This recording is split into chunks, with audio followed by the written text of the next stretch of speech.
What is up, everyone? Welcome back to another episode of Lou Reviews. I'm your host, Luis Jimenez. Thank you guys so much for being here. Welcome to the destination and home, your home for critical thinking in the realm of the unexplained. Normally,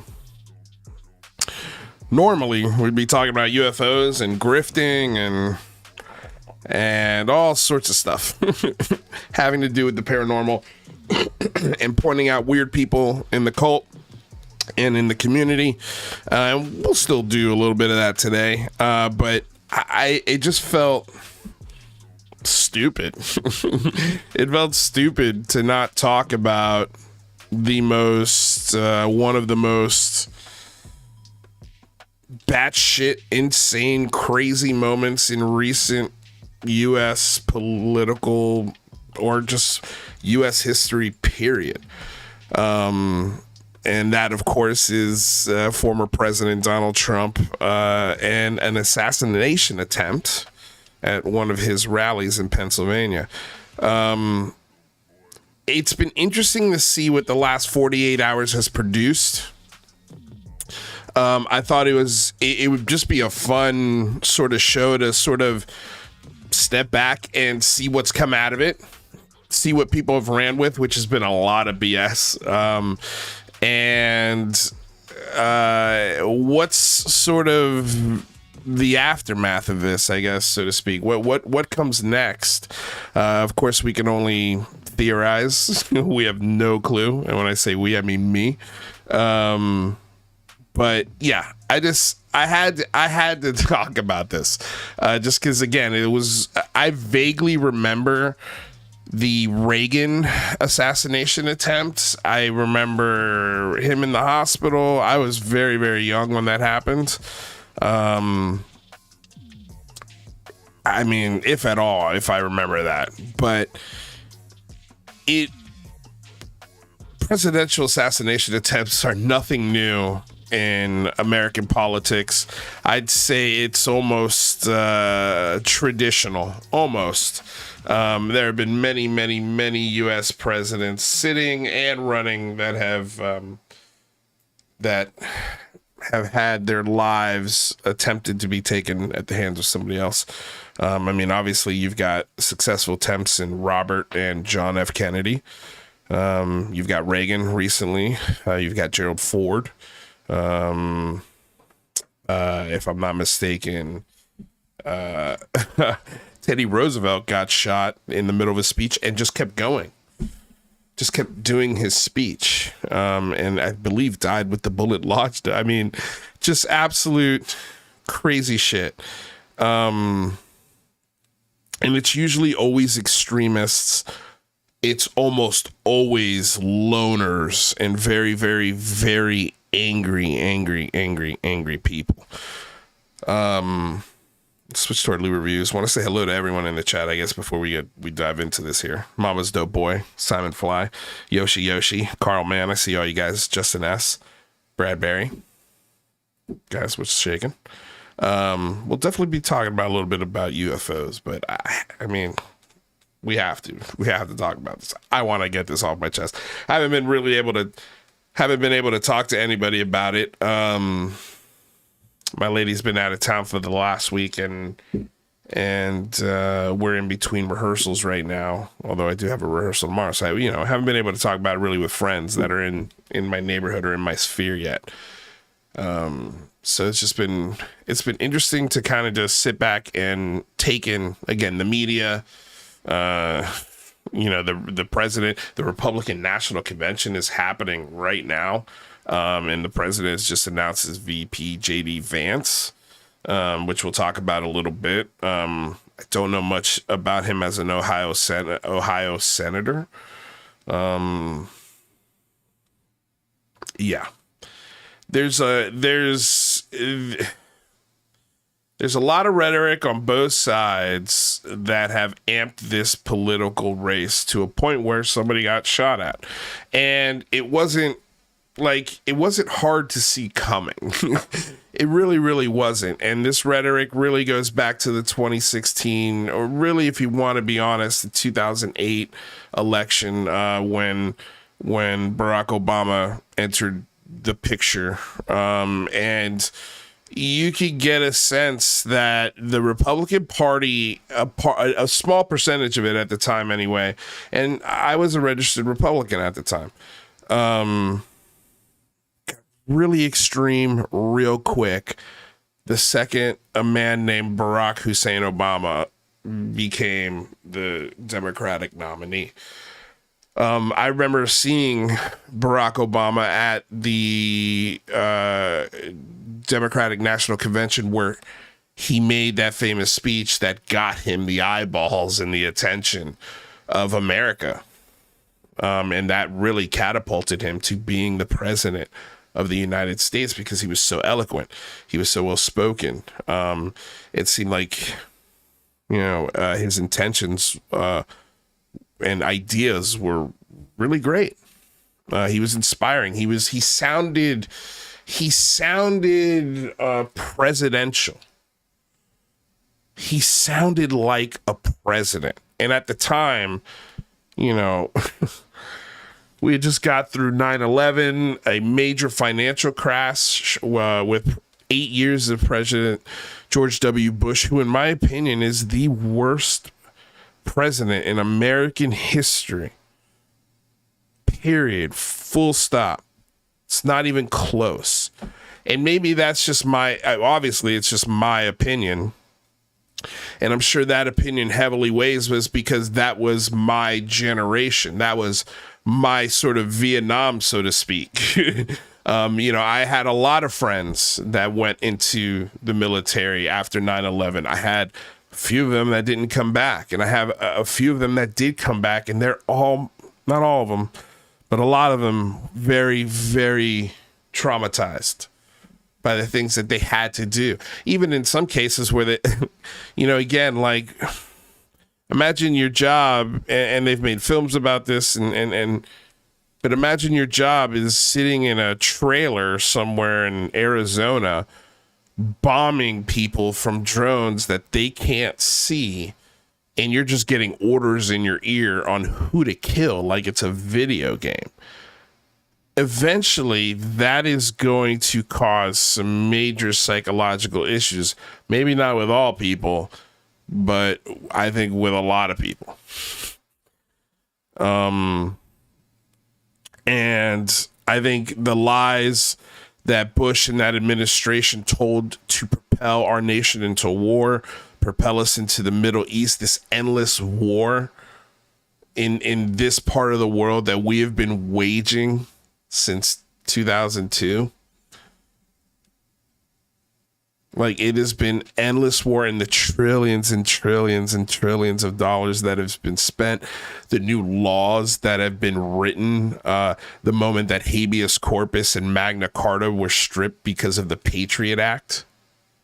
Like, for me, the worst president in American history is George W. Bush, because he paved the way in a lot of ways for this abuse of power from American presidents and unchecked spending, especially military spending. When the Patriot Act and we went to war with Iraq, the checkbook opened for military spending. And now we're at a point where almost 70% of our budget goes towards military spending, maintaining these wars and these borders thousands and thousands of miles away from the problems here.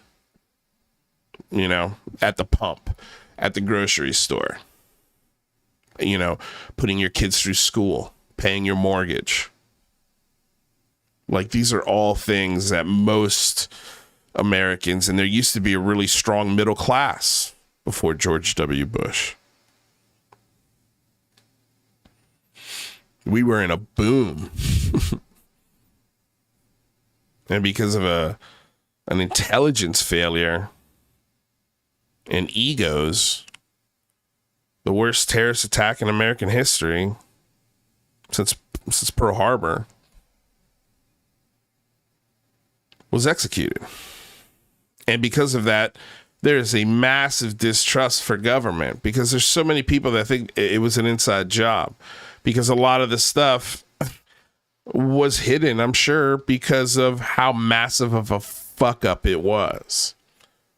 And they didn't really want to let Americans know how, not only how badly they fucked up, but how vulnerable they really are. And it's created a whole generation of people that deeply distrust. I mean, you know, and this is not just my generation issue. You know, this goes to the generation before me as well. And the generation before that. The idea of expanding an empire at the expense of the middle class and lower class.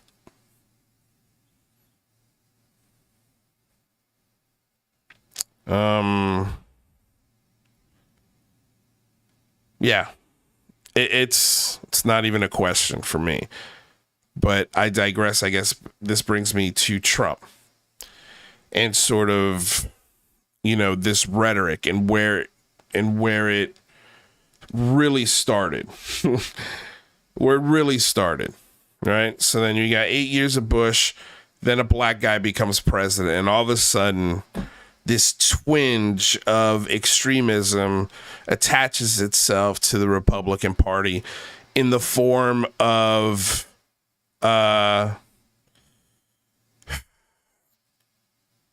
they took something really great, a really great young progressive movement in the Tea Party and libertarians and that whole Ron Paul movement, and they took it, billionaires basically hijacked that movement and turned it into an extreme political party that doesn't even remotely resemble what it started as. And this wing of this Republican Party has only grown since then. So we get 8 years of Barack Obama, and of course, you know,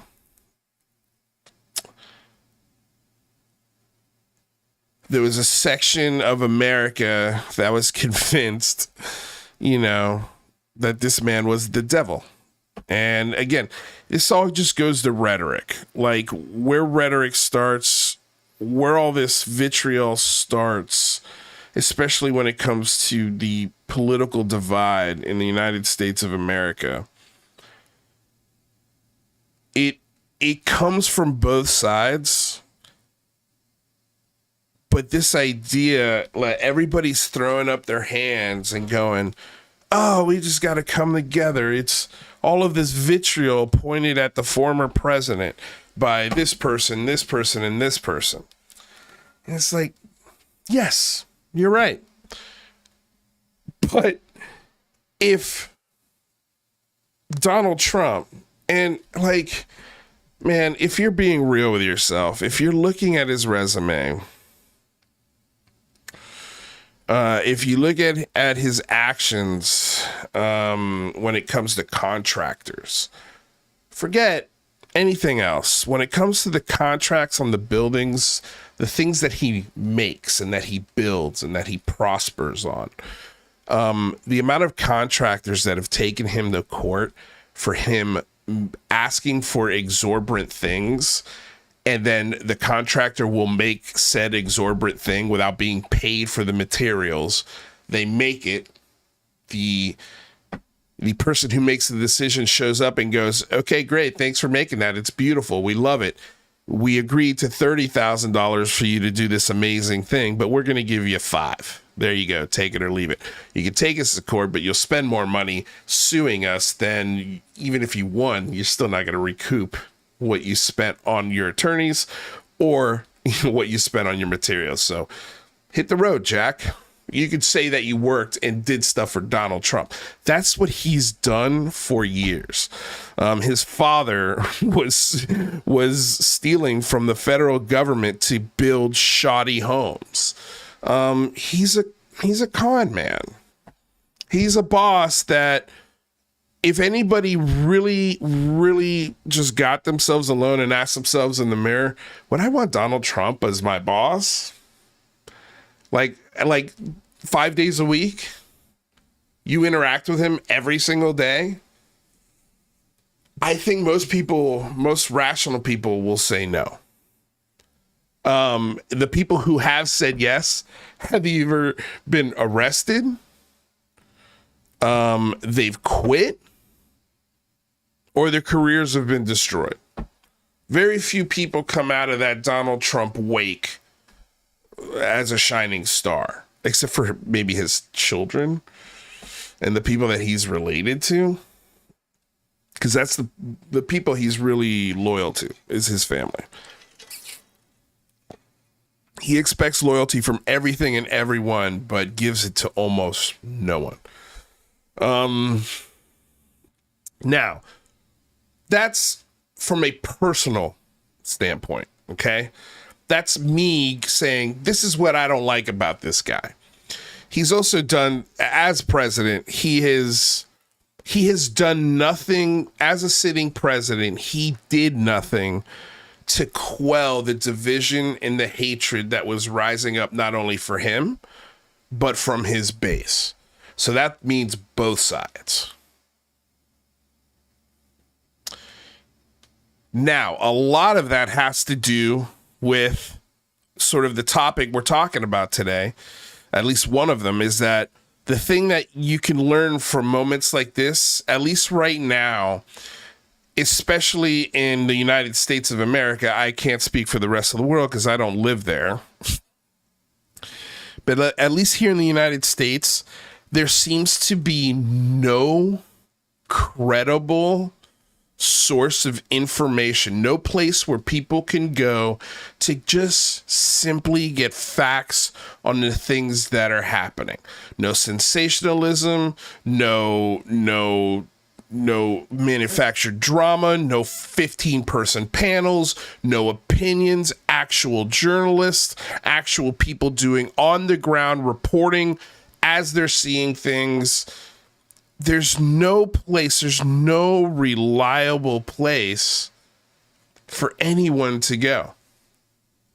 As far as a network, like it used to be, and I know I'm going to sound like a really old son of a bitch here, but I remember in the 80s and in the 90s, the news was hands down the worst thing in the world that I could think of watching, because it was so boring, so droning. The information was just, well, then today's news, very monotone and, direct, but here are the facts.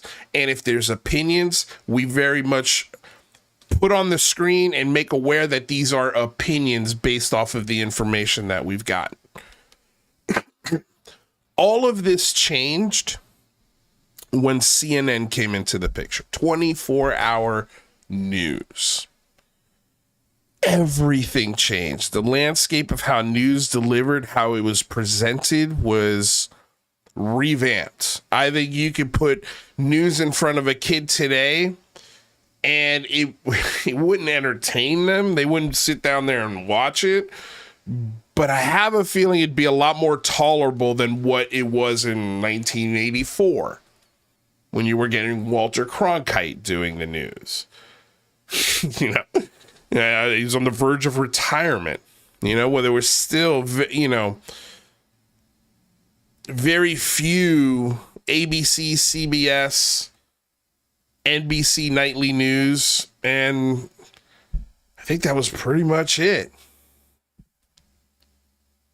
Each one of those networks would have their and journalists, not these fucking people who just read the teleprompter, actual journalists doing the work and investigating and talking to the people that they're reporting on when they get in front of the camera at night.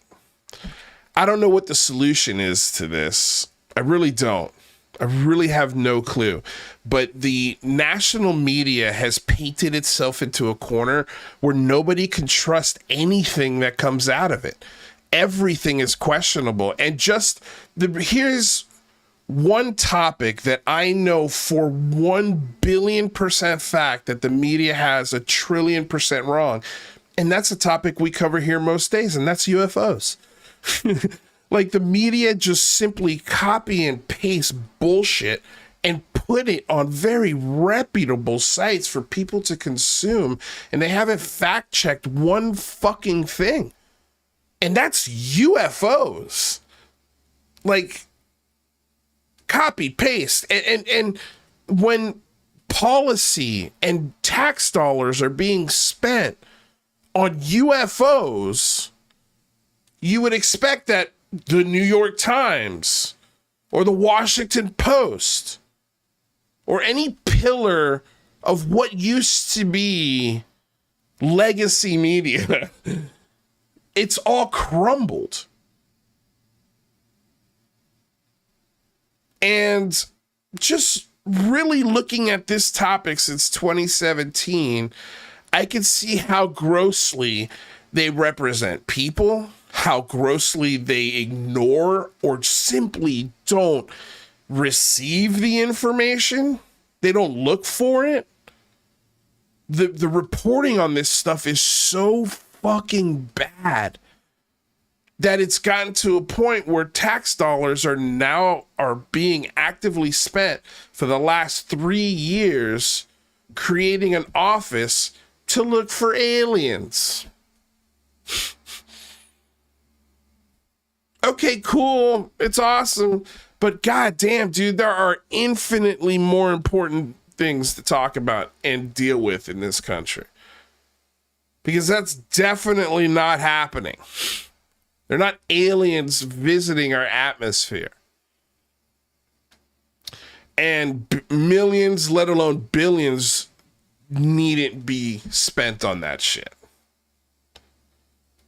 But according to every single news outlet in this country, it's a serious thing that should be taken seriously, even though they've done zero homework on it.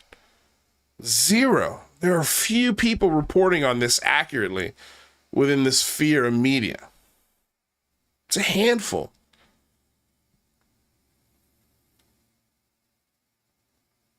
So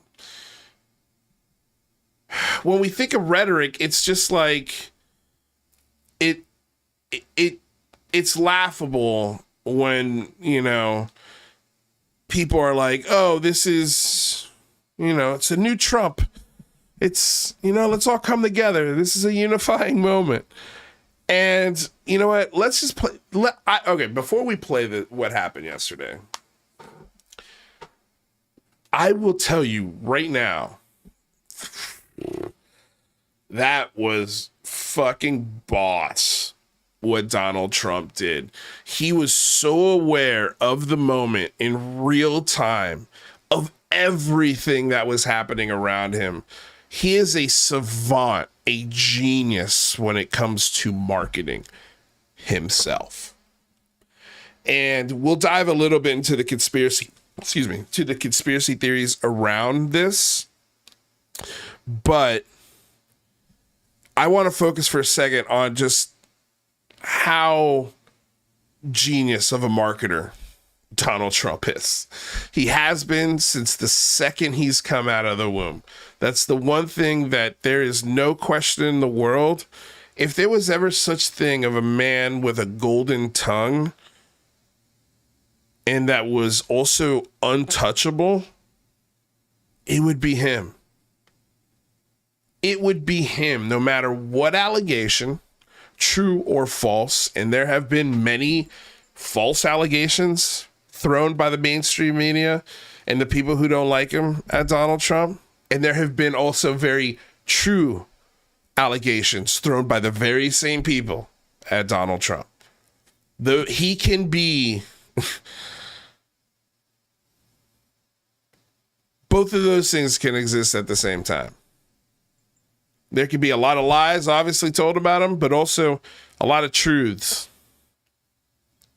And what he does very well, and what I think a lot of people have taken the playbook from, and I mean a lot of people, including in the UFO community, is just say, nah, not true. This is the truth. And just keep saying it and saying it and saying it and saying it and saying it. And so eventually everybody's like either forgot about it or have moved on to the next lie or the next thing. From a policy perspective, Donald Trump as a U.S. sitting president, I hated his public-facing advisors. They were dumb. They were really disrespectful. They didn't... I don't feel like they represented his policies as well as they could have to the American people. Because I think a lot of people from the left missed some of the amazing policies and things that Donald Trump didn't do.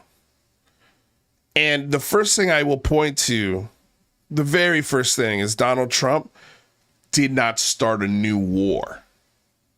Did not fund an unnecessary war. There was no Ukraine under Donald Trump. There was no invasion of Iraq under Donald Trump. There was no Afghanistan during Donald Trump. As a matter of fact, he got us out of Afghanistan. As ugly and as gross as that was, well, was that under the Trump regime, or was that right when Biden took over? I'm not sure. But either way, it was a mess going in and out of that regime. I think there could have been a lot of other things that he could have done from a foreign policy perspective. But when you get the North and South Korean leaders to meet and have concerts on each other's soil and come to agreements diplomatically, and then they turn to the cameras and they say, yeah, the only reason why we're here is because of Donald Trump, a border that has been on the verge of killing each other since my stepdad was in high school, which was 1964. Earlier than that, this goes back. And he's the first U.S. sitting president to get them to sit down and talk. When I saw that, as someone who didn't vote for him, I said, oh, is that event, I genuinely asked myself this, is that event worth 4 years of putting up with Donald Trump? The idea of those two talking and having a peace accord and exchanging ideas. North and South Korea. Like, to me, impressive. The bill that he passed with the help of, and really it was Kim Kardashian who championed this bill, but it was a bill that allows especially low-level criminals who are coming out of prison an easier ability to get employed and reintroduce themselves back into society. Because, there have been a lot of men put in prison for simple, stupid, minor drug charges. 10, 15, 20 years, some people. Longer. So when I see things like that, those are like, God, dude, I wish he had a better cabinet instead of the cabinet that he had. And let's see who he surrounds himself with. He just named his VP, J.D. Vance, I believe is his name. Again, I'm kind of just learning a little bit about him. I know he was a never Trumper. He hated Trump in 2016. He since then has flipped, obviously enough to become his VP in 2024. yeah. Anyway, like, so from I could tell you, as someone who is in very much I want to say we're lower class, right? Or we're just like, we're trying to get to that middle class level. We're so close. But in California, with the taxes the way they are, it's very difficult. It's very difficult to become a homeowner in this state. You know, it's nearly impossible. But with that said, I don't even know what the hell I was talking about. I just totally lost my train of thought. I was thinking about getting a house, man. I want a house so bad. I just can't do it in this state. It's the worst. I get to. Oh, that's what I was going to say. As someone who's speaking from this class, 4 years of Trump versus 4 years of Biden. If you asked me this question 2.5 years ago, I would have said no difference at all. I don't feel that economically, there's nothing that has improved for folks in my neighborhood or in this class. There's been no bills passed, no laws passed, no initiatives started to help ease the burden of the working class. But in the last 2 years, I've seen gasoline prices at almost $9 a gallon. I've seen the grocery bill. It feels like it's doubled. Like what I was able to purchase 2 years ago at the same grocery store that I'm going to now, I get less. The purchasing power is less because the inflation is so fucking high. I cannot imagine what the small business owner is going through.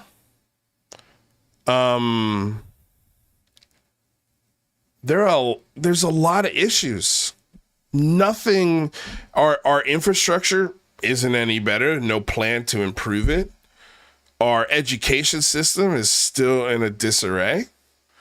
Our foreign policy, in my opinion, holy shit, honestly, the billions and billions and billions of dollars we sent to Ukraine has absolutely infuriated me from second one. There's no philosophical reason why we should be giving money to that country whatsoever. I think, oh my gosh, this is a whole NATO discussion, and if there was other people here, we could have a good back and forth. I was thinking of Mike Mataluni in particular. And by the way, we've got a link if you guys want to call in. And if you haven't already, like, share, subscribe.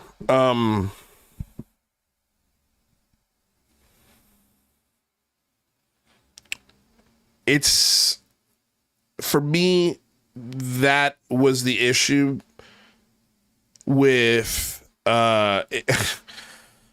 in the last 4 years, I've seen pilots strike.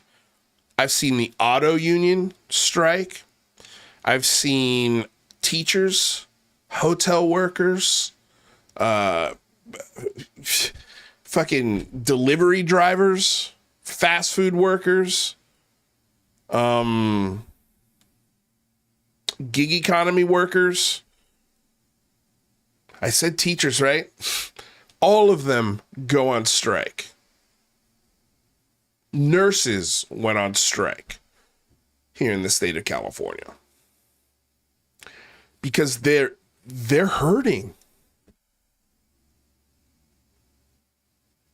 The hardest working part of your economy is drowning.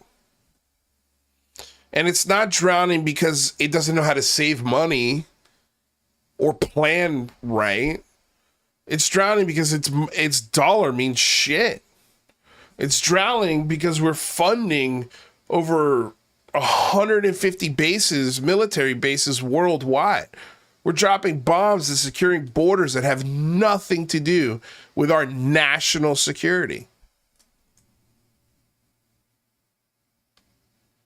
And nobody wants to talk about all of this shit happening in Africa right now.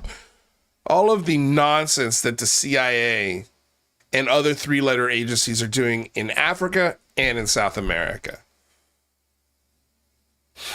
It's, again, 70% of our budget goes to war, military spending, new planes, new bombs.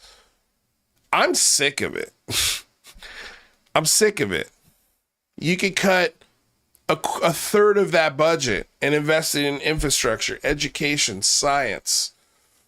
There's got to be some sort of philosophical roundtable put together, and we genuinely have to figure out a way to, and maybe it could be an AI generated thing. I'm not sure, but there's got to be a way. We have to figure out as a society what we want to rely on.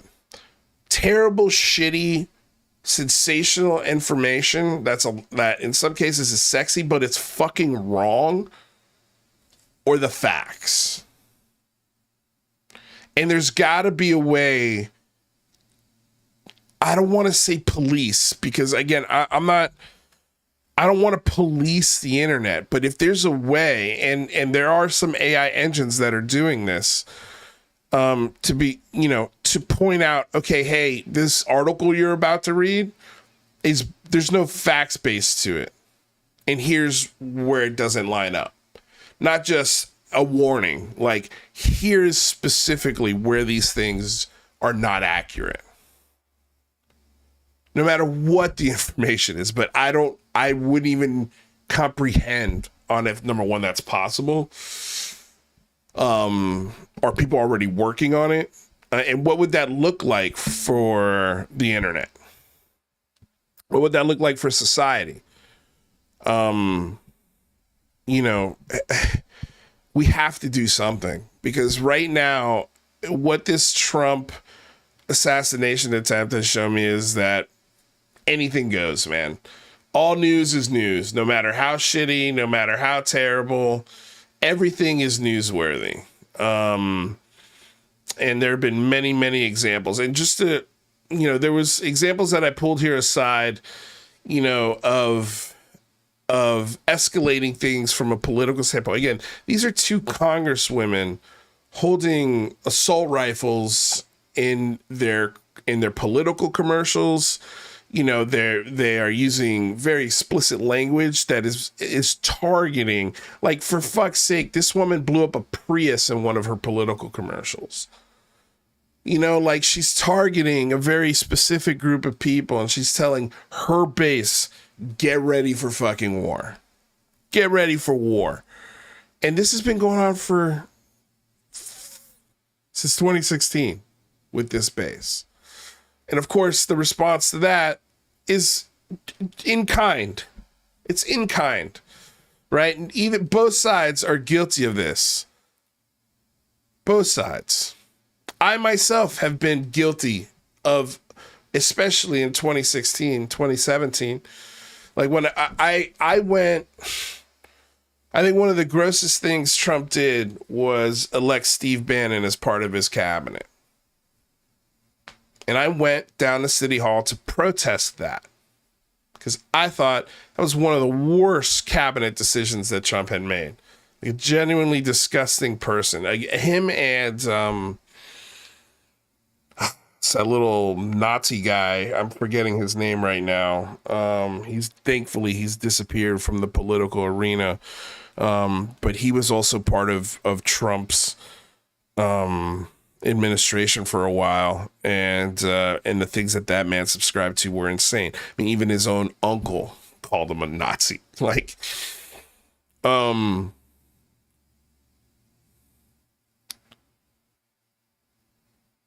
so when I went down there, it started out, it was organized on Facebook, and what is that? Oh, that must be the RNC. Yep, it's getting started. Look at that. All the old white people with bob cuts are getting their groove on. Let's do it, everybody. Oh man, this is gonna be so white. I can't wait. All right, so oh my god. Shit, what the hell was I even talking about, dude? That was funny. Yes. The rhetoric's been building up on both sides, So there have been some fun, wild conspiracy theories. One which is, I don't know why John shared this. I was kind of perplexed as to what was the point of sharing this.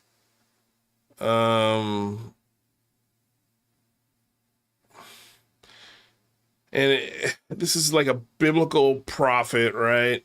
Who's predicting somebody's going to shoot at Trump. And John Greenwald shared this. I guess he's a Trump fan. But for me, I don't let's just listen to the clip. And then we'll watch the actual clip of the president getting shot at. But this guy makes this prediction, which again, in the most intense political election cycle, really these last 8 years have been the most intense political cycle since the Civil War. That's not hyperbole. Like, that's a fact. So it's not crazy to come up with the prophecy of the president, especially Trump, someone who has again fanned the flames of division instead of quell them, especially when he was president, whether it was his immediate staff or him himself, fanning the flames of this shit. It's not shocking, especially with the drumming up of the media that this guy's the next Hitler, this guy's the next that. Like the rhetoric on both sides has built up to such an extreme in 8 years. And really, again, I go back 2008. It's really been almost been 20 years. Like we're close to it, right? Like 16 years. It's been 16 years of this rhetoric building up to what just happened this past weekend. It was a matter of time. And does it shock me that it was Trump? No. And honestly, I am incredibly relieved that it did not end in a different way. Because if it did, I think this country, again, like I tweeted when this happened, we're sitting on a powder keg. And the worst thing in the world you could do is make Donald Trump a martyr. He's already kind of a martyr. I mean, again, he's used this and he will use this to win the election. He shot up 10 percentage points in the polls when this happened. And it's only going up since then. I mean, when Reagan got shot, his approval rating went up 25%. Let's listen to this prediction that everybody was just so impressed by. Personally, I think this is the dumbest fucking shit I've ever heard. And they were bringing forth a new patriotism upon the nation, and it was being birthed, and it just kept spreading like fire all throughout America, all throughout. And I saw Trump rising up, and then I saw an attempt on his life. This bullet flew by his ear, and it came. How about the first part, the fire all throughout America? Where's the fire? Nobody's talking about that part of the fucking prophecy. What does he mean by that? Was the whole country figuratively on fire? Because the next words out of your fucking mouth are, Trump rose. Let's listen to this. Like fire all throughout America, all throughout. And I saw Trump rising up, and then I saw an attempt on his life. This bullet flew by his. So again, we're talking about real events. I saw an attempt on his life of fire. Where's the fire? Where's the fire? I guess that part of the prophecy is wrong. Okay, sorry. We move on. Ear, and it came so close to his head that it busted his eardrum. And I saw. Did that happen? Did it bust his eardrum? Is that how bullets work? Do they break the speed of sound by people's eardrums? I've never heard of that. Never. Or whizzing them by. Whiz by you.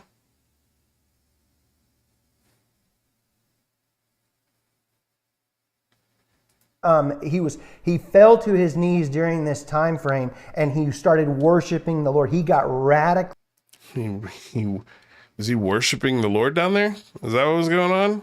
Born again during this time frame. I'm talking. People say he's saved now, but he becomes really on fire for Jesus, for what I saw coming. He comes really on fire for Jesus. Now, he's been really on fire for Jesus because that's his base. That's who he knows is going to vote for him. That's the only reason. You ask him to name you one Bible verse.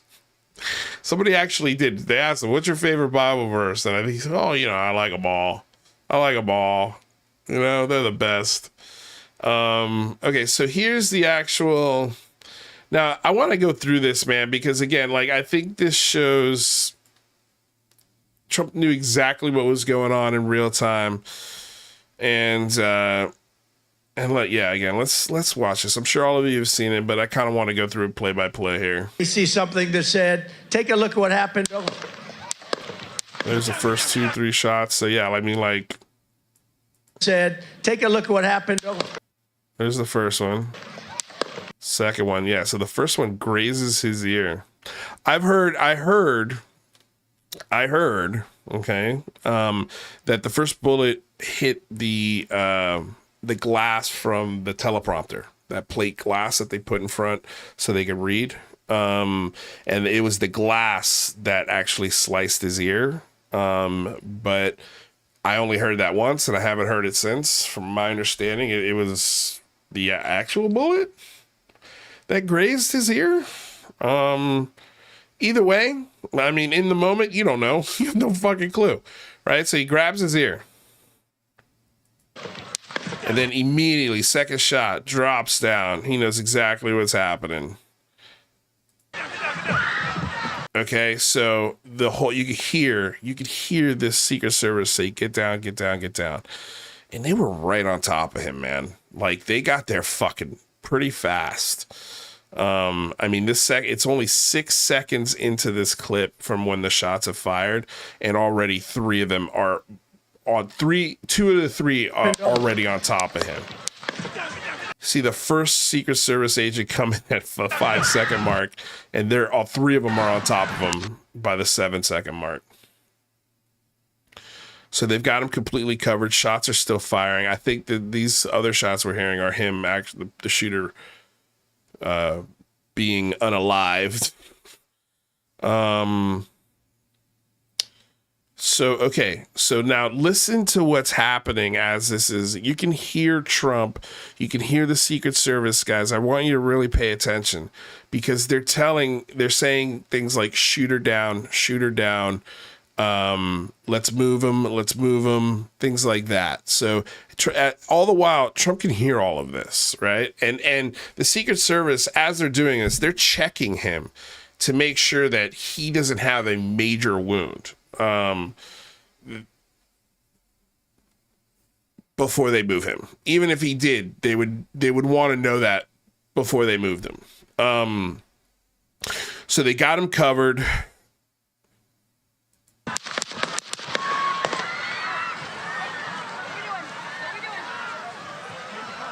What are we doing? You could hear one of the agents yelling, "What are we doing? What are we doing?"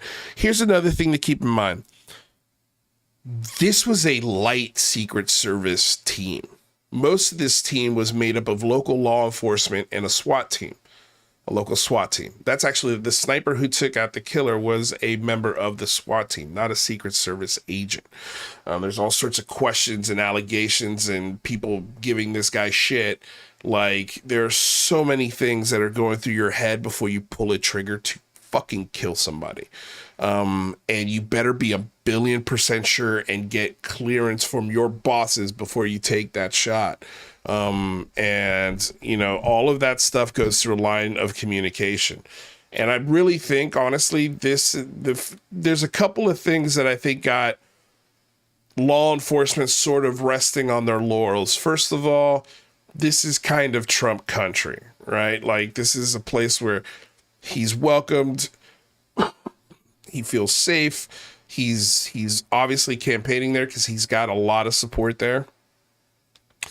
And drumming up more support. So it's also a weekend rally. You know, everybody's like, there's barbecues happening outside. Like, I mean, you can tell this is a nice, it almost feels like a nice, chill summer day. And again, that mix of local law enforcement and, again, not a primary detail of the Secret Service. The Secret Service that defends the President of the United States versus the Secret Service that defends a former president / running for president candidate is different. Those are two different sets of people and skills. And also that Secret Service, I mean, Robert F. Kennedy just got approved. He's been asking for Secret Service detail for a while now for the president. And since this shooting, it just got approved by President Biden. And also Trump's Secret Service has obviously been beefed up. This is not going to happen again. It's just, it will not.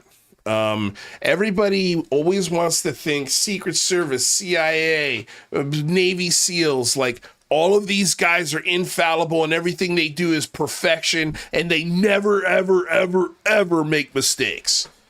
Well, that's not fucking true. They make mistakes all the time. They are human beings. And honestly, I think the Secret Service in this scenario did a fucking impeccable job. And I also find it really shitty, and it's the internet. It's the fucking internet, but you'll see that there are other agents that come to help and are doing things and are obviously have never been put in a real live shooting scenario, and they're just doing their best, and they've never been run through a protocol on how to protect the most important person in the world, in the former president of the United States. Like, the fact that people are making memes of this person, they're giving this person shit. It's just, it fucking sucks. The fucking internet sucks, man. And maybe it is time for some kind of law. I don't know. I don't know what that fucking looks like. I hate that it's coming out of my mouth because I think the internet should be free and open. It's the last bastion for everything fucking crazy. But man, it is a cesspool for fucking garbage, man, and garbage people and garbage things. And anyway, but yeah, it just sucks, man. It sucks that people put their fucking life, they put themselves in front of, they didn't know at the time how many shooters were there. They had no clue. But they're literally there with a gun. You know, fucking, okay, what do I do? What do I do? I just stand here, huh? Like, fuck, dude. You're a meat shield. That could have easily been anybody. And so I think that's why you get a lot of this scrambling. And they're like, oh, fuck, what do we do? Like, there were clearly members of this task force that knew exactly what to do. And those were the three guys that rushed that fucking stage. They were clearly members of the Secret Service. They knew exactly what was happening as soon as he hit that first duck.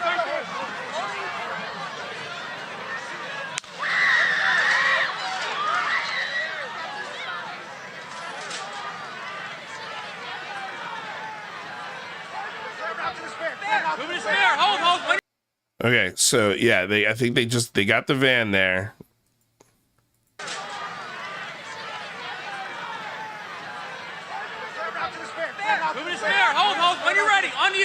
All right, they're moving him out to the stairs. Ready on you. Ready? Move! Up, move! Go!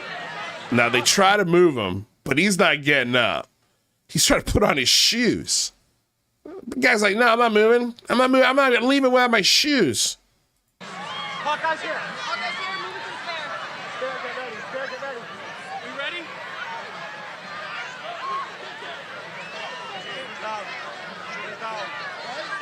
Are we good? So they got Hawkeye there. So I'm assuming that's the guy. These are the fucking guys that just showed up in the fatigues. So maybe they thought they were going to move him. They decided to hold, get confirmation that the shooter's down, set a perimeter, and then move him.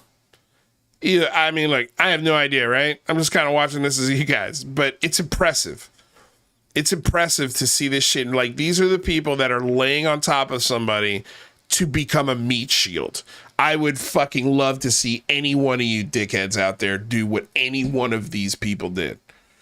Like, the amount of bravery it takes to fucking do something like this, man. It's ballsy. I don't know where people get this from. Like, it comes from just somewhere. They access this bravery. They immediately go into work mode. It's impressive, man. It really, really is. And you should take your hats off to these guys.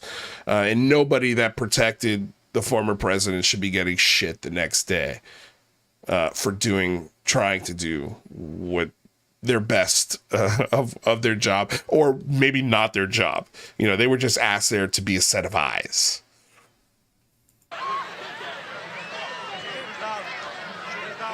Shooter's down. Okay, so they said it twice. Shooter's down. So now President Trump knows shooter's down. Shooter's down. I'm good. I can get my shoes on.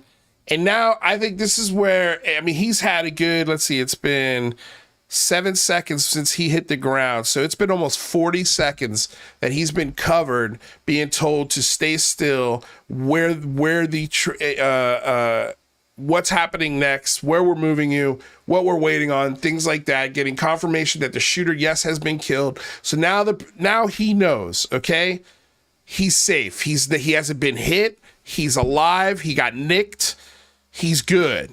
And I think this is where Trump immediately realizes in real time. It took him 40 seconds ago. Oh fuck, this is an amazing opportunity. And it's going to be interesting to see what he does with this. It's going to be interesting to see what he does with this. But let's listen to what happens here. Are we good? Shooter's down. Are we good to move? We're good to move. We're clear.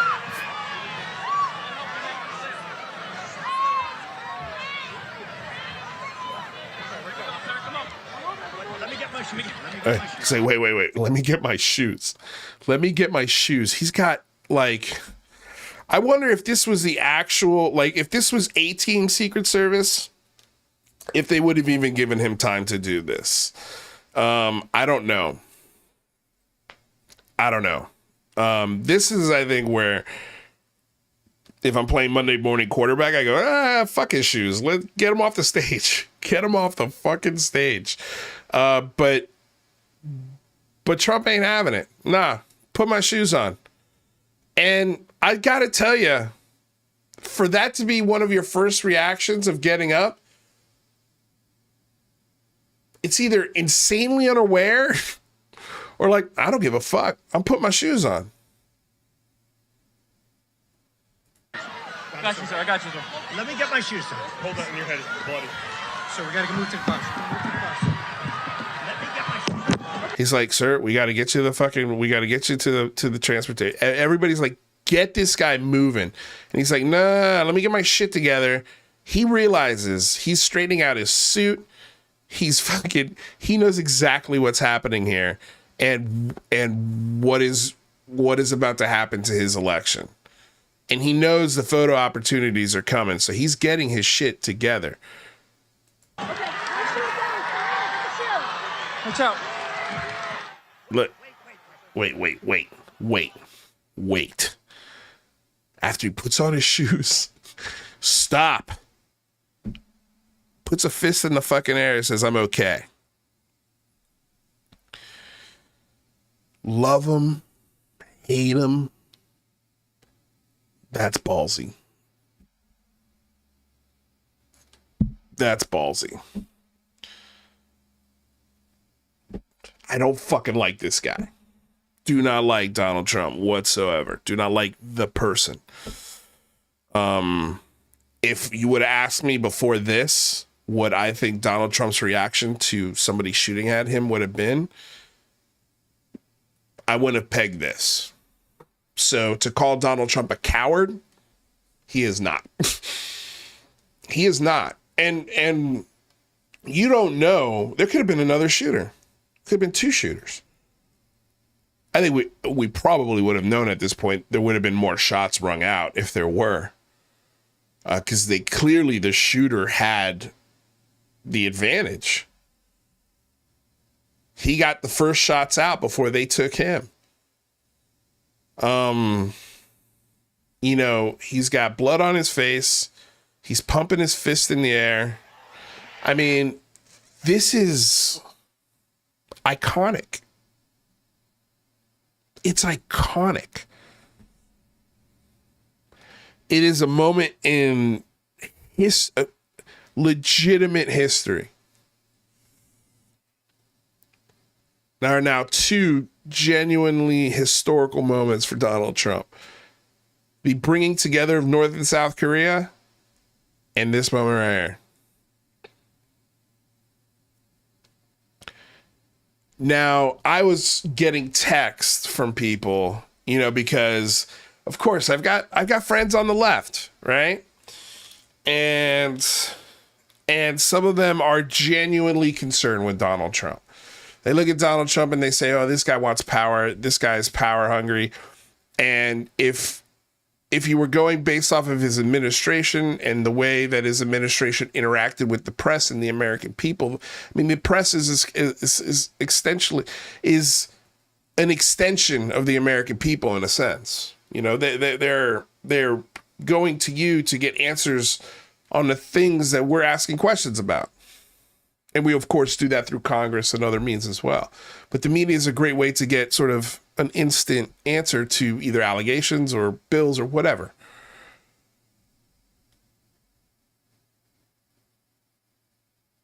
This moment,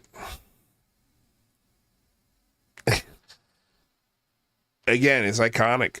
But having these friends on the left side and this worry, I had one friend in particular text me and said, because my rebuttal to them, when they say things like, "Oh, this guy could be the next Hitler. This guy could be the next Mussolini. This guy could be this. This guy could be that." I tell them, he doesn't have the juice to be Hitler or Mussolini or any of those people. He doesn't have the political juice to do it. Because he would need every 5-star general in every branch of the military to fall in line under his lead to do some sort of overthrow of the American Republic as we know it, to become a dictator, to become a fascist leader, to become a Putin. Right? He would need a majority of lawmakers, and he would also need every single general in the military on his side, ready to die and drop bombs in his name, ready to break free from all of the rules and constraints that bind them by the Constitution. So you would have to have 5 generals that would have to throw out the rules of the founding fathers and our Constitution to genuinely overthrow the American government. I don't see that happening. I don't see Donald Trump having that kind of juice. And of course, I've got the text message after this happened. Well, he's got the juice now. To which my rebuttal was, maybe he might have the juice to do something like that. Maybe. But I will say the one thing that gives me hope that he's not interested in doing that is what he tweeted out. His first public response. Let me see. Real Donald Trump. I think he put it. I don't have Truth Social. Let's see here. I'll just Google it.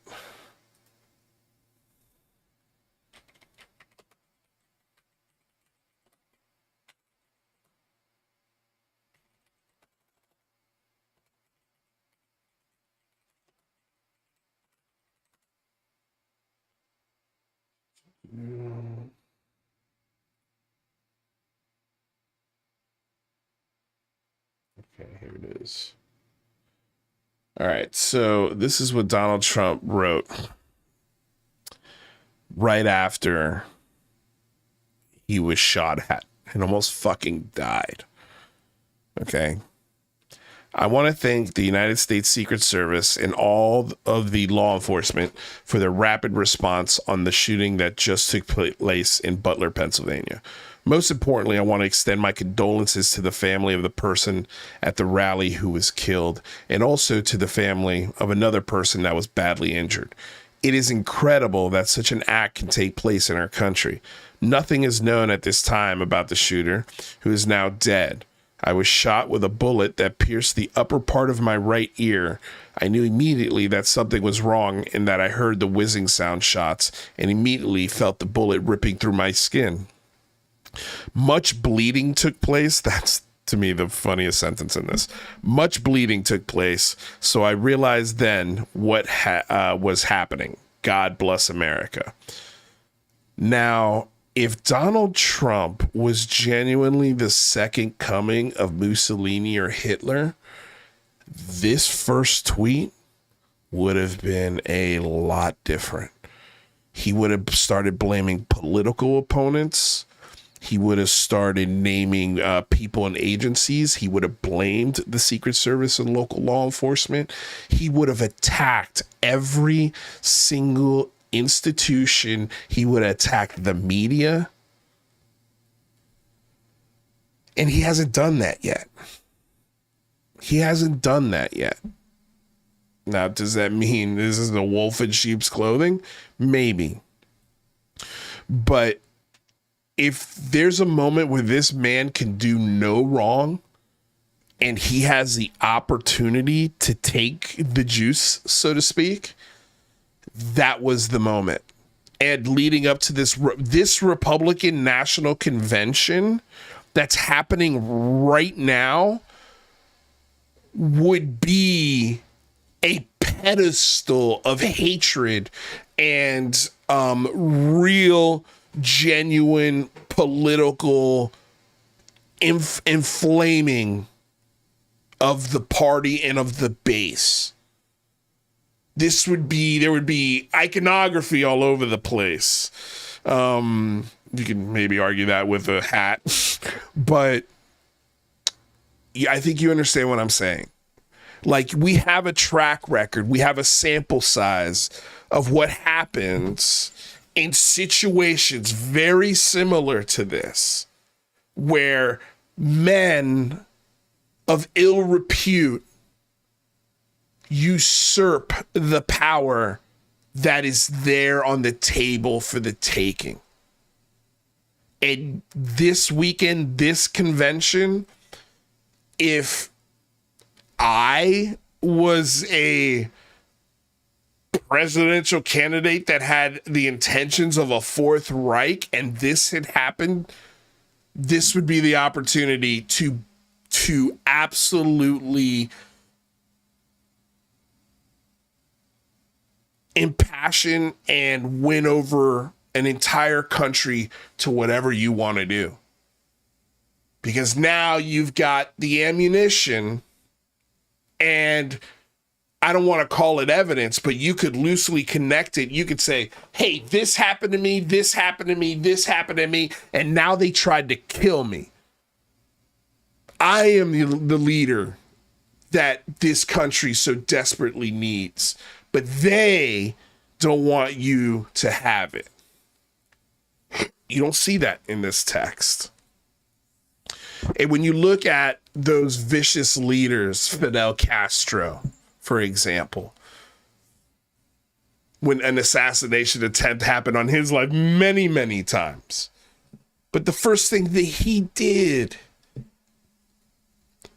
was take over the media. And then he went to every single farmer and took all of their guns. Every single person in Cuba no longer had guns or the freedom of press. Now the information that can be put out there is whatever you want it to fucking be. And then you start arresting political adversaries and political journalists that disagree with your regime. I'm cautiously optimistic about what's going to happen in the next 4 years. But I can tell you, if you start seeing signs, I hope all of these people that have been inspired and now have jumped over to the Trump train, honestly, I don't want to vote for either one of these fucking guys. To me, both of them are not qualified to be president of the United States. Both of them have shown that they do a pretty shitty job. I mean, from a policy perspective, some of the fucking things, the first thing I can tell you that I loathed about Donald Trump is the first thing he did was give tax breaks to his rich friends and then pass on that expense to the middle and lower class. Now, every single restaurant in America, their waiters don't get their tips in cash anymore. Everything's put on a check. Everything has been micromanaged and taxed, except for his estate. He's made it easier to not pay taxes, not only for himself, but for his buddies. But that's not just a Donald Trump thing. That's a Bill Clinton thing. That's a George W. Bush thing. That's a Barack Obama thing. All sitting presidents love to make sure when they get out of office, they don't have to pay taxes on shit. On nothing. Rich people don't pay taxes. That's why they stay rich. And we have to pay for it. The idiots, the suckers. It's one of the worst financial policies, domestic financial policies that he implemented. And it's part of the reason as to why the inflation is so fucking bad right now. And from a debt perspective, he exceeded the debt added that Obama added to the deficit. Every president that has been in this office since, I believe, Reagan has outspent the other, the previous president, have put us further into debt, trillions. Last I checked, it was in, I believe, almost $40 trillion. Could be more. Let's check it out.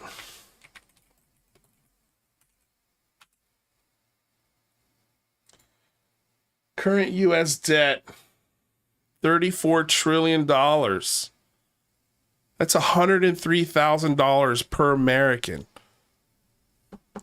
When Barack Obama took over, this was at $20,000. It's almost doubled. And they don't give a shit because this is a credit card bill that my kids will be paying for. And it's not because it's an insurmountable debt that we can't pay. I mean, it's insane. 1 trillion seconds in the past is 40,000 years. We're 34 trillion in debt. Think about that. But honestly, this is military spending. 70% of this is military spending. and living beyond our means and printing money like it's fucking, like it's, I don't know, man. I don't know what they print more than money these days.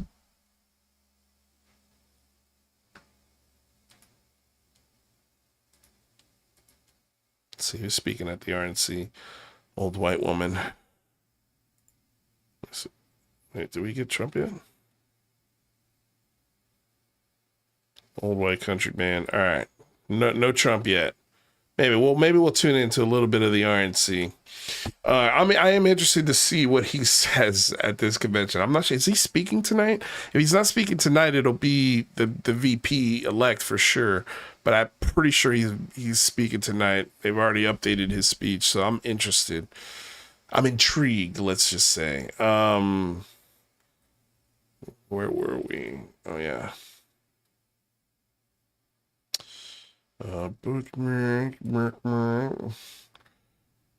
right, now, all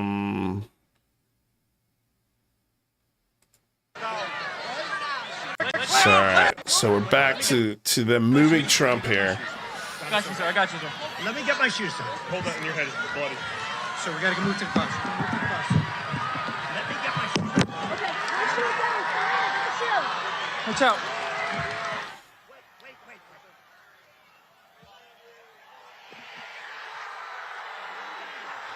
So yeah, pumping his fist in the air, yelling at people to fight.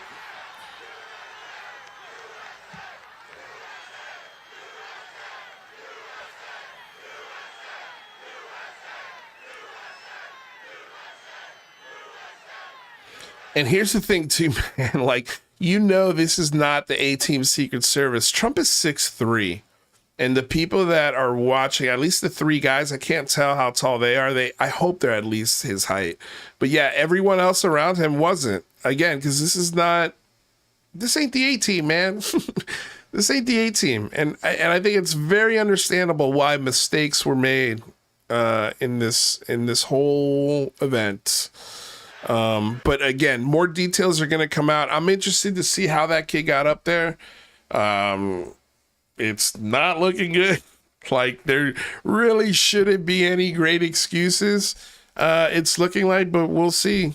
We'll see, man. The images that came out of this event, again, were just, you know, they'll be in history books, some of these images. This is a picture of his ear. And yeah, man, I mean, like, dude, that's nuts. That's nuts. To get hit by a bullet and then stand up and say, wait, put my shoes on, and then encourage the audience that you're okay and encourage them to just keep fighting. He's going to win the presidency of the United States. If you don't like Donald Trump, tough shit. I know it sucks. I don't think he's a very presidential candidate. I don't think he presents himself very well internationally, except to the really harsh dictators. I think there are, of course, other non-harsh dictators that also love him as well. I mean, he's renowned worldwide, man. He's a popular guy. I think surviving this, here's what I hope. I really, really hope that he sees this opportunity to genuinely do some good shit in this country and around the world. The thing about Donald Trump is, if you look at Trump in the 80s and 90s, and especially who his friends were, I mean, his friends were Russell Simmons, Oprah Winfrey. He was friends with Hillary and Bill Clinton. He donated to their campaign. He does have a very liberal side to him, but you just have to know how to access it. You have to know how to speak to him. And I recommend anyone and everyone. It's funny, I didn't mean for this to happen, but the clip of Trump getting shot, with the one I was sharing, was shared by Dave Portnoy, who is of course El Presidente. He's the inventor of Barstool Sports. He actually got to sit down and have an interview with at the time sitting president Donald J. Trump, and it was hands down the best interview of Donald Trump I've ever seen, because he laid out the framework of exactly how you interview Donald Trump. But not only that, he put out a framework of how you can genuinely get Trump to listen to you and engage and care about the thing you're talking about. Because I think that's exactly what happened with Kim Kardashian. I'm not a fan of Kim Kardashian. I really am not. But I am a fan of her helping incarcerated people that have made either minor or small mistakes in their lives to come out of that horrific system and be able to introduce themselves back into the meat grinder, so to speak. You know, like make it easier for them to get jobs, make it easier for them to rent an apartment, make it easier for them to vote. You know, and that's something, it's a bill that was unprecedented and better than anything that Barack Obama had passed in the 8 years prior. That's just fact. That's the other baggage. It's his fucking thumbs and his big mouth on Twitter and his inability to be presidential. But now he's got a golden opportunity. He truly, truly does. He really does, man. To win not only, obviously, the conservatives that already love him, and the people that were on the fence about him are no longer on that fence. They're voting for him. Me, I'm still kind of hands up. I'm still voting third party just because my conscience will feel better. I've got no time for either one of these guys. Genuinely. There are good and bad that both have done, but both have made life harder on working class citizens. Both have made it harder on minorities and people of color and people of that have weaker voices in the United States economy and communities. Both of them have blood on their hands when it comes to not doing a great job to secure the middle and lower class and make a strong middle class. The stronger the middle class is, the better the country is as a whole. And I don't think any president, honestly, since Clinton, and I'm not a big Bill Clinton fan, but you can't deny that the deficit was zero and the economy was in the best place it's been since post-World War II.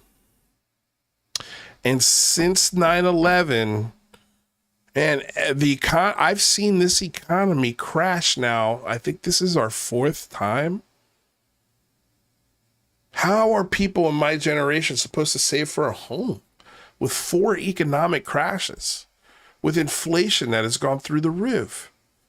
No other generation has gone through the financial instability.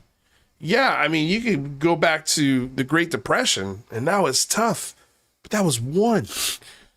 We've had 4, essentially. And the reason why you're starting to see the tents and the destruction of these financial collapses across America, and also the fentanyl crisis. Like, holy shit, man! Like, it's bad. And I can tell you, 4 financial crises in a lifetime it's too much for some people. Because I cannot imagine what kind of mental state I would be if I had at one point, like, you know, house on a 2-acre plot of land with like a 3-car garage and a pool and, you know, and happy kids and a good school district, and then boom, financial, you know, the market falls out from underneath me and now we're living on the streets. Yeah, like, fuck, dude. Like, I don't know what my mental fortitude, if I would have even made it through something like that. I would hope to think I could. I mean, being a struggling actor, that's a tough gig, man. That's hard to pay your bills.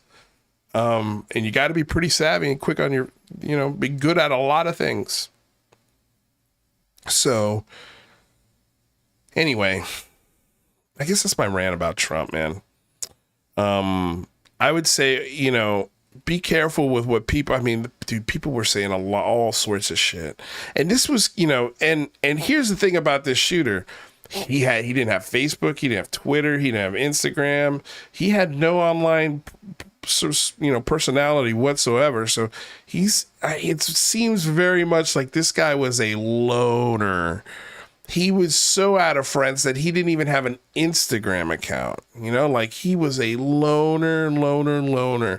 He was probably angry, frustrated. It was reported on the news, KFI radio, when I listened to the radio in the morning, the AM radio, that indeed he was in this BlackRock commercial, that he was a registered Republican, but my understanding was he was a registered Republican so he could vote for the other candidate in the primaries. There's a video floating around, and I'm not sure if it's him. So I don't want to play it because I'm just not sure, but it seems like it was him, of him freaking out about Trump and fascists and how they should all have their throats slit. So there's that video floating around, but again, don't know if that's him. Waiting for a confirmation of that, but it's just funny, like, just a month or so ago, Ross Goldar was saying they're going to shoot Trump because of the UFOs. And I guess this brings us to the UFOs. No, that's not why Trump got shot. It's not because of the UFOs. As a matter of fact, his VP, JD Vance, let's see here, said this. Interesting. What is this?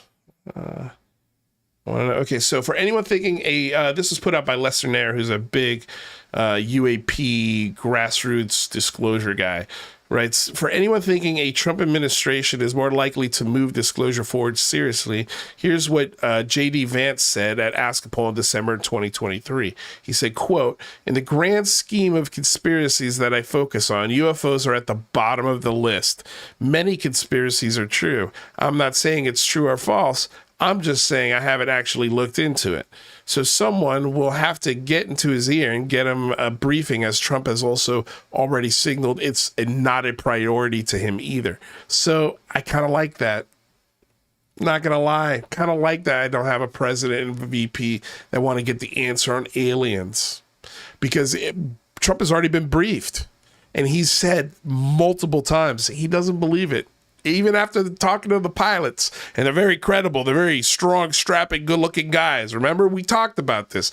We already did an episode on this, where he does not believe this at all. With all of the information that he's seen, he doesn't think that UFOs are a real thing.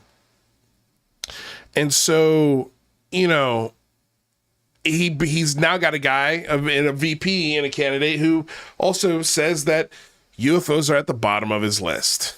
And after tomorrow, or after the weekend's events, honestly, dude, if you think UFOs are getting anywhere near a debate stage or a serious conversation on any sort of presidential level in the next 4 years, nope. And honestly, we'll see what the administration does when they get in there, but if they're looking over things like the NDAA and where they can make cuts, I'd say the Aero Office would be one of the first things I'd cut. It's not necessary. And already in the 4 reports that the Aero Office has put out has already shown that there's nothing to this. There's nothing to it. Especially in the metals. We just got the UFO metals back and the isotopic ratios and all of that stuff. And it's a missile casing. It's very much terrestrial. There are no alien objects that crashed in Roswell in 1947. And so, who knows? Maybe they make cuts like that. We'll see. But I do like that it's, at least from a UFO perspective, both the incoming president and vice president have no interest in it whatsoever, and one of them has been briefed on it. So that should be a sort of a bat signal for you believers and Trump lovers that there's nothing to this. I mean, if you really, really love Trump and you think he's a god or missed that bullet by divine providence, then what do you think about his UFO take? Because he doesn't believe in that shit. He doesn't believe in any of it. Oh man, Alex Jones was so funny, dude. All these people that said that that the president was gonna get shot at. It was the easiest fucking like free throw. It was a free throw. It was a layup. Anybody could have made that prediction. All the trends were pointing in that direction. Honestly, anybody with a microphone that was half paying attention could see. Yeah, this probably is not gonna end well. You know, and presidential assassinations are part of our DNA as Americans. It really is. You know, a lot of people say, "Oh, it's third world country behavior." Nah, not really. This is something that we've been doing for a long time. Anyway, let's see here. What else? So there were. Again, I mean, I put aside clips of like rhetoric from both sides, just say, you know, just to sort of try and keep it as neutral and as fair. But then we got guys like this. You see right here. I think you remote protected DJT, love you from Olive and family. Well, I don't want to say that, but that's what the dream strongly implies, that I had the honor of being the one who got to do this telekinetically on the soul level, and that would make sense that the beings had to have me asleep while this was happening. Yeah. As you see right here. So yeah, you just heard that right. David Wilcock thinks he saved Trump while he was sleeping. He saved him. His psychic superhuman abilities saved Donald Trump. And then he woke up, found out Donald Trump almost died, and then said to himself, "Oh, that must have been because I was sleeping." What a fucking psychopath. Listen to this. This is the same guy that had the vision of Donald Trump's eardrum getting blown out. This is Pastor Brandon Biggs predicting UFO disclosure. Listen to what he says. Talk about aliens a lot. It's one of the signs. And this is in 2014. He said they're going to talk about aliens a lot. Like it's going to become a big deal. And he told me, you'll know and to be watching for the great deception that's about to take place. There's going to be something take place. There's an event. You'll see. There's so descriptive. A great deception. It's all set up. Whenever the lady at the beginning, when I told you she was frantic, screaming, "The aliens come," it's going to be talked about in the media like all the time. It's going to start to become like, I'd almost say the norm. And it almost is, isn't it? Kind of interesting. Where we are from 2014 to 2021, the government's talking about it. It's almost becoming taboo, right? Yeah. I mean, hello. And I tried to tell people about this in 2014, and most people thought, whenever I told them, "Oh yeah, right, aliens," I said, "Yeah, for real, it's going to be the big deal. Watch, Jesus said this." So yeah, you want to believe that guy's divine providence? He's been saying this since 2014. It still hasn't come true. But yeah, somehow his prediction of Trump is valid. Unreal. We don't have time to go over this, but I'll go over this on Friday. D. Dean Johnson has a congressional UFO update. The Rounds and Schumer file a UAP Disclosure Act. So Senator Rounds and Schumer will put another UAP Disclosure Act. We'll read what's in it. All the UFO dickheads are freaking out. They think it's the best thing since sliced bread. But if Trump gets elected, it probably will not pass, because I can tell you, they're looking to make cuts, and NHI and UAP bullshit is probably going to be at the top of that list. Yeah, I don't want to replay. This is so funny, dude. Cosmic Judas for the fucking win there. This was like just a sad sort of unintended consequence, I guess, or blowback to the events from the other day. So the gentleman who committed the attempted assassination, his last name's Cook,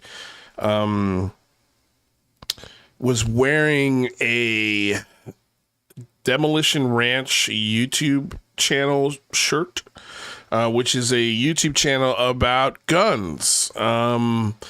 But when you go and look at this channel, it's actually an apolitical YouTube channel. It's strictly about the gun hobby. They're not pushing politics. They're not pushing ideals of any. They're not even coming close.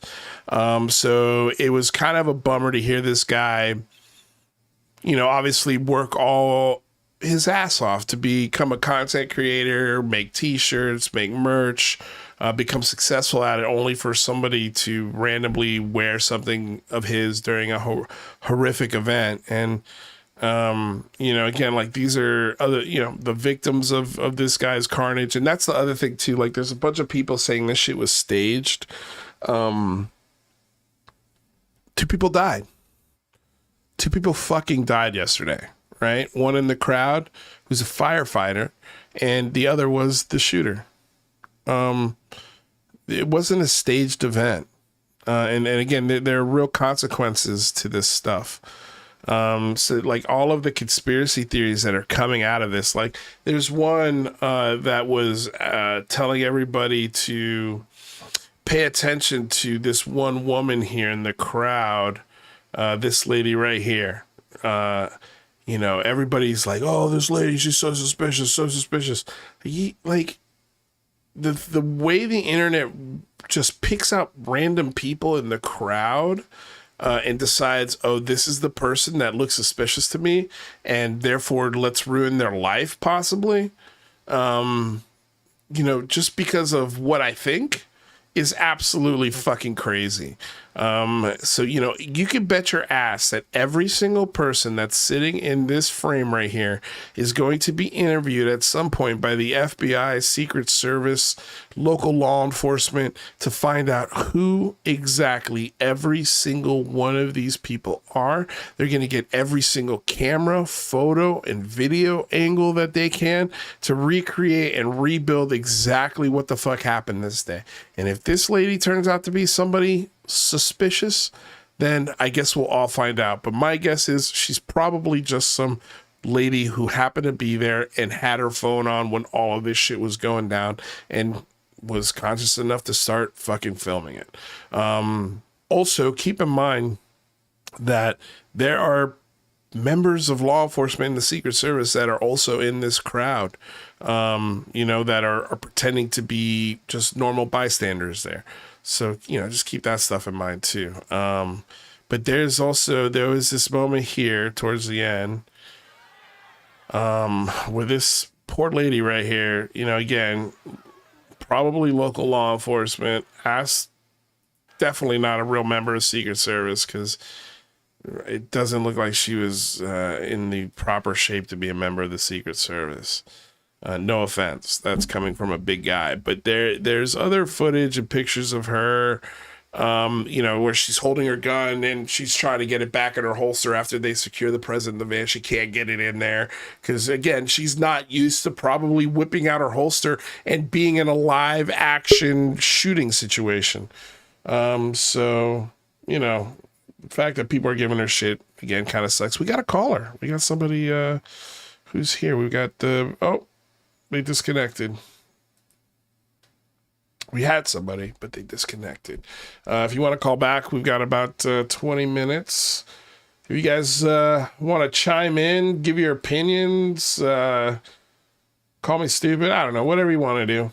Whatever you want to do. Am I way off here? I thought, again, just from it's hard to encapsulate, 16 years of politics and how we got to yesterday, but you can see this coming, man. It's been building for a long time, this racial divide, this political and financial divide that has been, wedged between the 1% and the rest of us. There are 1,600 billionaires, and they control all of the wealth, 99% of the wealth on this planet. On the planet. 1,600 people. That's not right. And again, you got Trump's got an amazing opportunity to right some of those wrongs. Make sure that people pay their fucking fair share. But he's not going to do that. He's not going to do that. This is a man who pays nothing in taxes. This is a man who lies about his property values so he can pay less in taxes. Overvalues himself infinitely. But then when it comes to, reporting a loss, that's when it's worth so much money. And then turns around and sells it. Like, dude, it's just, there's clearly, it's like George Carlin says, there's a party and none of us are invited to it. This shit's above our pay grade, but let's listen to this guy. Whoa, the shooter who tried to assassinate Trump was wearing merch from my channel, wearing a Demolition Ranch t-shirt. And that sucked to see that. Yeah, that was rough. So this t-shirt, we also own a t-shirt company. And it's based out of my hometown right here. And my friends work there, and we make these shirts. We print them here in Texas and ship them all over the world. I've seen my shirts in every continent. I got a picture like 2 weeks ago of a guy wearing my shirt in Antarctica. And so we don't vet the people who buy our shirts, obviously. It'd be impossible to, just like Nike doesn't vet who buys their shoes. I wish I could. I would love to keep people like that from buying, wearing, being associated with that article of clothing. Like, I wish he couldn't get a shirt.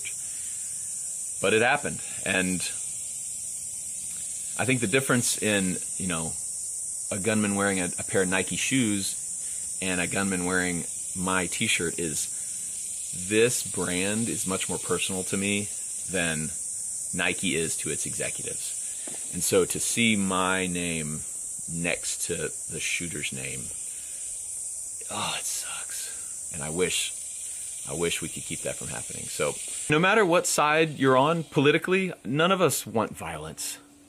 This channel was never meant to incite violence or hate. It never has, it isn't, and it never will be a channel that does that. I don't want any violence or hate anywhere around me. I have a wife and little kids. I want them to be safe and secure forever.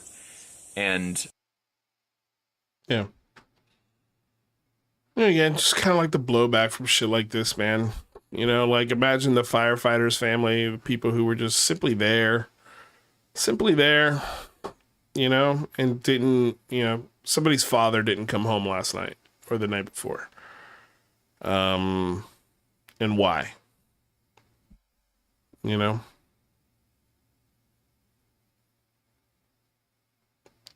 Anyway, I guess that's my thoughts. I mean, there was some funny, and also just beware. I see people in the UFO community saying all sorts of shit. Let's just go ahead and just fucking.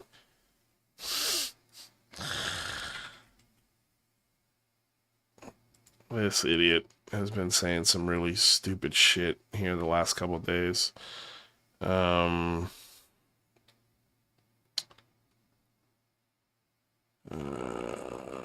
The most well-documented miracle of our time occurred Saturday. For some reason, he's going after Matt Ford really hard. This is one thing. Let's see if he took it down. He might have taken it down.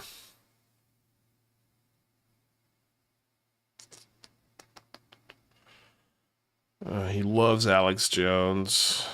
It's always great. Always great.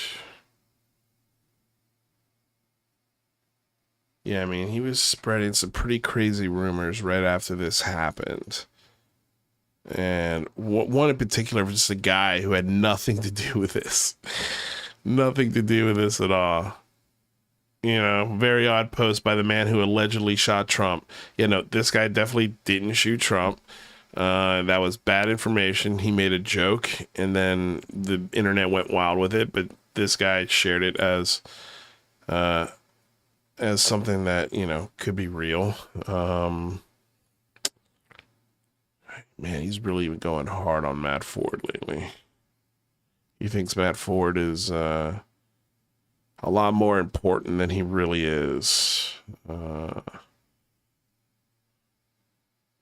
This right here. He still hasn't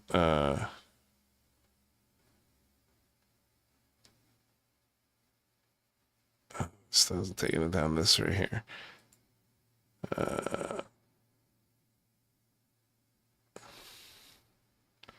This is pathetic. Nobody knows the details about the shooter, and Luna is pretending to know that it was the radical left. And he puts it by a picture of developing. Butler police report Mark Violets as the shooter. Violets appears to be a member of Antifa. And he puts this to prove Joe Mergia wrong. And it turns out this guy lives in like fucking Romania and doesn't even speak English. He still hasn't taken this down. Like, you know, it's just stupid, dude. Yeah, here it is right here again. He's sharing it right here. You know, like, these are the guys spreading the shitty information. These are the guys that are agents of chaos. They love fucking chaos. They love spreading bullshit. They love saying, oh, well, what if? Yeah, they're just snakes in the grass, man. Really. Really, really interesting people. What is this? I haven't seen this clip yet. How strange. The shooter said he went to Stanford University, of all places. 6'4". I go to Stanford University. I have a 10-inch penis and 6'4". I go to Stanford University. I have a 10-inch penis. I mean, what are you implying right here, Tupacabra? Because he was clearly joking here. He said he has a 10-inch penis, which we all know if he actually had a 10-inch penis, he wouldn't be on the roof of a fucking shed shooting at the former president of the United States. Let's be real. So he's clearly joking. I've got a 10-inch penis. I go to Stanford. It looks like he might be at school. So it seems like they're just having a playful moment here at school. But this guy is implying that because he said Stanford University, what, he's connected to the Stanford Research Institute. Like, what exactly, like, why is this strange, Tupa? You know, just stupid shit like this, man. The stupid shit this guy shares. Oh, man. I can't believe he's, like, as popular and as well-liked as he is. It's weird, man. This was actually funny. I'm not gonna lie. Oh, it's actually Andy Milonakis. They compared this lady to Andy Milonakis. Yeah, it's a pretty good one. I'm not in the Secret Service, bitch. I eat pizzeria flavored combos and rate ice cream flavor for a living. That's amazing. Whatever happened to Andy Milonakis? Anyway, you guys, I think that's the show. That's the show. Not a lot of UFO news for obvious reasons. Right? Because, you know, the real world is actually happening. So, yeah, not a lot of room to talk about UFOs today. Anyway. It's going to get interesting, you guys. It's going to get very, very interesting. I kind of checked out of politics, but now my attention is back at it. I mean, when something like this happens, I'm going to be paying attention because, yeah, you may never see it happen again. And it can be good or bad. It can be good or bad. But, you know, I'll be watching. I'll be hoping. I hope, you know, just like, hey, I didn't vote for President Biden, but I hope he does a good job. I'm probably not going to vote for President Trump, but I hope he does an amazing job. That's all I can hope. Because again, all of this shit is above my pay grade. I hope I've been fair today. I hope I've pointed out the flaws of both sides and how we got to this crazy point in American history.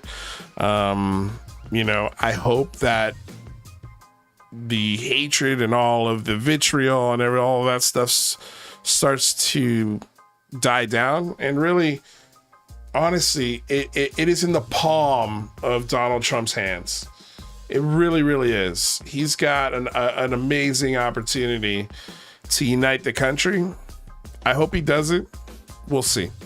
And I hope, forget about just uniting the country. I hope he puts his fucking money where his mouth is. And actually does some good things, man. Like, there's so many things you could do to help people in this country. Eliminate student debt. Let's get control of the fucking petroleum prices. We have reserves here in the United States that we could be using for American citizens to ease the fucking prices of gas. Instead, we're sending that stuff to Ukraine.